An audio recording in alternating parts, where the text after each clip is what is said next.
Welcome to the Retiring Canada podcast, where our mission is to educate and empower you to make the most informed, rational, and productive financial decisions. Hosted by certified financial planner, author, and chartered investment manager Michael Isbister.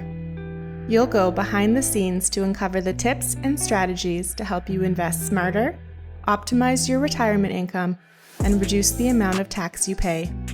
Michael is an investment advisor with Fundamental Wealth, a trade name of Harbourfront Wealth Management, a CERO dealer. And now, here's your host, Michael Isbister. Hello everyone, and welcome again to the Retiring Canada podcast. In today's episode, we're going to discuss the pros and cons to DIY investing in retirement.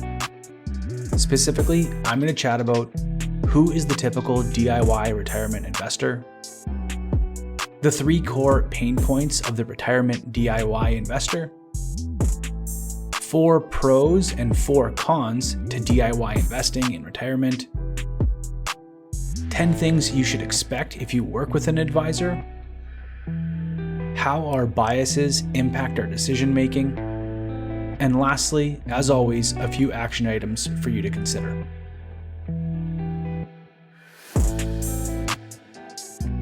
Over the last few months, I've had a number of conversations with my listeners, some inquiring about our services and others wanting to go through the fundamental retirement plan to ensure retirement success. During this time, my conversations have been split between individuals and families who want a second opinion because they feel their current advisor is dropping the ball, and the other half who are do-it-yourself investors, considering handing over the reins as they near retirement to a full-service wealth management team who does much more than just manage investments. I want to spend this episode speaking directly to the DIYers out there who tune in every 2 weeks to hear my take on creating a sustainable retirement income for life. Now, the obvious disclaimer here, I am biased. I make my living managing clients' investments while providing a high level of service and value. That said, I can understand the camp of DIY investors who think advisors are pointless at face value. Now, I think most advisors' knee-jerk reaction to a comment like that is to feel insulted, which is also understandable as it's how we make our living. But at the end of the day, as I've said many times on this podcast before, value is in the eye of the beholder. And for many of you DIY investors out there, perhaps you've had a poor experience that lacks substance with an advisor that has left you jaded. Or perhaps you have no experience with a full-service advisor and think all they do is investments. Well, today, I want to try and be as open and honest as someone in my shoes can be with you DIYers out there. So let's go through a few different topics today. First is the typical nearing retirement / retired DIY investor profile I come across and your pain points. Second, we will cover a pro and con list to DIY investing you should consider. And we'll follow that with 10 things you should expect from an advisor if you do create a relationship. And lastly, a few options to consider. Okay, so to start, let's talk about you, the typical DIY investor over the age of 50. First, you've likely been investing for 15 plus years on your own. You have had personal and business success and have amassed a net worth of $5 to $10 million, with $2 to $5 million of that in investable assets. You're organized, methodical, and like to be in control of the household finances. You and your spouse's TFSAs and RRSPs are maximized, and you have a very healthy non-registered account north of $1 million. If you're a business owner, some of this wealth may be tied up in your holding company. You utilize a discount brokerage and like to look at your investments almost daily online. You have a good relationship with your accountant, and you actively soak up financial information, whether that be blogs, BNN, On the Tee Box, YouTube videos, or podcasts like Retiring Canada. You are a moderate risk taker with a focus on capital preservation with some growth. You're considering reducing your equity exposure slowly, shifting to more stable income producing assets with a focus on dividends. You are aware of sequence of returns risk, but have some serious pain points that you are unclear how to answer. First, you're concerned about a decumulation strategy, how to draw from your investments tax efficiently. How will you create a retirement paycheck? How will you minimize the amount of tax you and your family are paying today, over time, and to your final estate?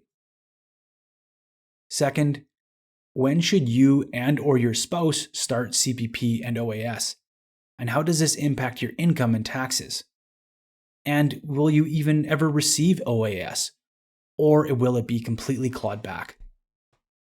And third, you are uncertain about potential estate planning issues and taxes that you should be planning for.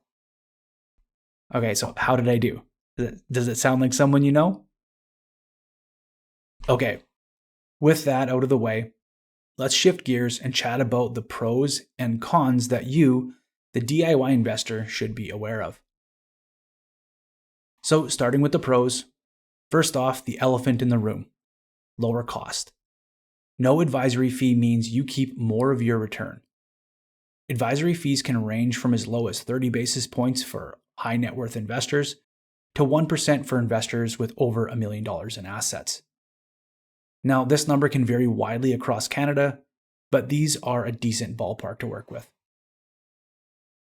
Now, let's say on a $5 million portfolio, you are being charged 60 basis points. This works out to $30,000 a year in advisory fees or $2,500 a month. Now, before we skip to the next point, I want you to start thinking about what your time is worth. More specifically, what is your hourly rate? Now, the second pro is complete autonomy. As a DIY investor, you have full control and flexibility to build your portfolio the way you see fit. When to invest, where to invest, how to invest. This is all in your hands and control. And for you type A personalities out there, this is right up your alley. The third pro is no conflicts of interest. There's no denying that there are advisors out there looking to sell you a product to make a commission. This is a part of the industry that continues to linger, especially in Canada. If you find yourself considering an advisor and want to minimize an inherent conflict of interest, I would suggest leaning towards a fee-based or fee-only advisor. The fourth pro is educational growth. Chances are you actually really enjoy the learning part of being a DIY investor, otherwise you wouldn't be doing it. This part I can understand. I too have a growth mindset, and am always wanting to learn from others to become a better husband, father, and financial advisor. Now, there are a few other pros I could list off, like goal alignment and accountability, but I think the four I listed really encapsulate the pros of being a DIY investor. Now, next up, you guessed it, the cons. And boy, do I have a list for you. No, I'm just joking. Just four. It's okay. First up is complexity. Over time, your financial life will become more and more complex. Whether it be navigating tax-efficient accumulation strategies, adding trust accounts, cross-border issues, and more, this added complexity will often warrant a professional opinion. Now, notice how I didn't mention investments. The next con, as complexity goes up, as does your time needed to research, understand, and implement the required changes to ensure your investments and tax planning are optimized. Not to mention the idle headspace our finances typically occupy in our brain. Now, earlier I asked you what your time was worth. Now, you can add a monetary value to this if you're still working, or you can think of this on a relative basis, as time that could be spent enjoying other hobbies or spending time with your family and friends. The third con on my list isn't even about you. It's about your spouse if you have one. In most conversations I have with DIY investors, they are the main driver of the finances in their relationship. What is your insurance policy if something were to happen with you and your spouse was left holding the bag? would he or she have the first clue where to start? This is where the creation of a long-term relationship with an advisor that includes regular conversation with the non-financial spouse is crucial. The fourth and last con I will discuss is emotion. Over the years, I've helped talk a number of retirement investors off the ledge from doing something detrimental to their retirement nest egg. And while I would agree that most DIY investors nearing retirement have lived through the ups and downs, I can promise you that you will start thinking differently when the money starts flowing the other way. I have seen it time and time again. Having a solid advisor in your corner who will not only understand your investments and long-term retirement plan, but also you, your traits and tendencies, can make all the difference when life throws a curveball. Now, as with the pro list, I could rattle off a few more cons to DIY investing, like lack of access to tools, platforms, and investments, but I think this short list does a pretty good job hitting the main points. Now, to take a step back for a moment and to try to put myself in your shoes. I think the most difficult thing to articulate about working with an advisor is the value you receive in return, as some of the things us advisors bring to the table are often difficult to place a dollar value on. Things like behavioral coaching being one of the most impactful non-tangible value adds. That said, I understand DIY investors want to see the numbers. And with that said, there are two things you can look into if you're so inclined. First is a research paper from Vanguard that runs through a number of scenarios that highlights the advice value created in a number of different scenarios and puts a number to it. You can check out the study yourself if you would like. I linked it in the show notes. Now, there is one specific advice metric they outlined that I particularly think is great, and that is the value of encouraging this couple to worry less and spend more of their money. That specific case study can be found on page 18, the case of Mary and Larry. Now, at the end of the day, if you're considering hiring out your financial future, I suggest you set some expectations, specifically that the value you are receiving is clearly tangible, strategic, and personal. Now, you shouldn't just be paying for portfolio management. Rather, you're paying for peace of mind, time saved, and smart, forward-looking planning. Here is a quick list of 10 things you should expect in return for those advisory fees. The first is holistic financial planning. Now, this is an integrated strategy across investments, tax, retirement, estate, and business planning that aligns your wealth with your life goals, family legacy, and values. We call our process the fundamental retirement plan. The second is advanced tax efficiency. This involves expertise in tax minimization strategies like income splitting, tax loss harvesting, creating a decumulation strategy, and more. It also typically expands itself across corporate, personal, and trust structures for business owners or incorporated professionals. And it also involves frequent communication with your other tax professionals. The third expectation should be estate and legacy planning. Here, the advisor should be helping with intergenerational wealth transfer, minimizing probate, reducing estate taxes, and supporting your heirs. And your advisor should be collaborating with your legal counsel to help structure trusts, wills, and powers of attorney, charitable giving and family foundations where appropriate. The fourth is risk management and asset protection. This involves discussions about family dynamics, divorce to market turndowns, legal structuring, and diversification. Ultimately, it's about ensuring your asset allocations and legal structures match your long-term goals and values. The fifth is for business owners and for those of you who come across liquidity event and need guidance. This involves planning for those liquidity events, such as the sale of a business, stock options, equity compensation, or a large real estate transaction. The advice here should help you guide through the event, along with reinvestment strategies, debt reduction, estate planning, diversification, and income generation post-sale. The sixth expectation should be personalized service and time savings. You want access to a dedicated team, including a certified financial planner, portfolio manager, and coordination with your existing tax and legal experts. This helps to avoid the burden of managing complex financial matters solo. In short, you're paying for clarity and saved time. The seventh is behavioral coaching and discipline. Advisors help clients avoid costly emotional mistakes like panic selling and overconcentration. We also help to set up a disciplined investment process that helps preserve and grow wealth over decades. The eighth expectation should be to gain access to institutional opportunities.